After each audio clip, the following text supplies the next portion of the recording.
This is a video by Richpin. Today we're checking the coolant system on a Saturn S series.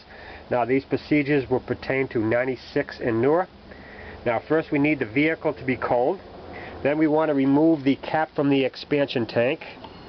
And we want to check the level of the coolant in the tank. If you look inside the tank, you'll see a divider.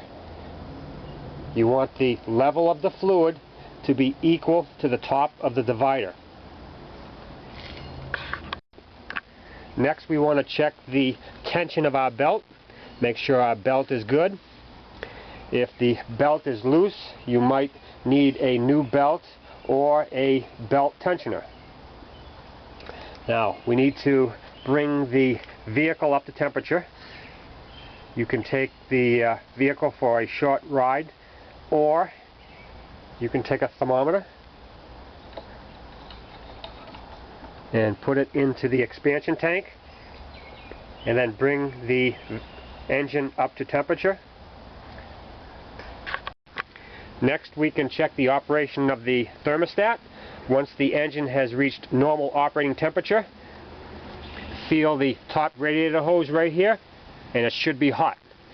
Now if the top radiator hose is not hot, there is a good chance that the thermostat has not opened up and is still closed and might need to be replaced. Now if the thermostat is good, the next thing we need to do is check the flow of coolant through the heater core. If you reach right down here, be careful. These hoses could be hot. You'll find two hoses that go into the heater core. Both of them should be hot. Now if one is cold, there's a good chance there is blockage in the heater core. Then you'll have to remove the hoses and then you can flush out the core.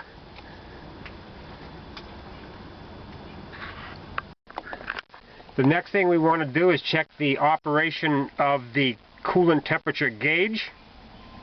Now on a 96 or newer, when the engine is running at normal operating temperature, it will be somewhere between the second and third white line you see here. The first white line is on the C for cold, then there is a smaller line, and then there is the one right in the middle. So the needle should be somewhere between the second small line and the third larger line.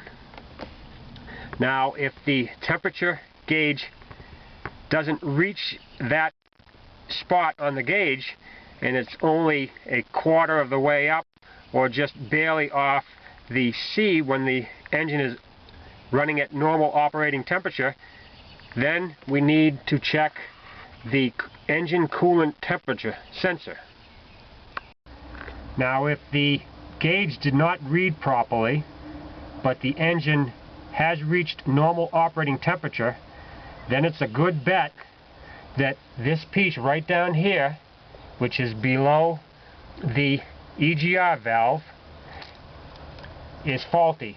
This is the engine coolant temperature sensor, and you'll need to replace it.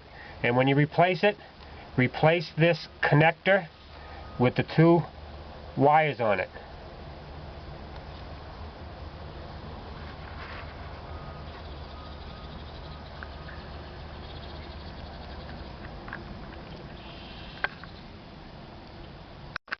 And that's it for checking the coolant system on the Saturn S series.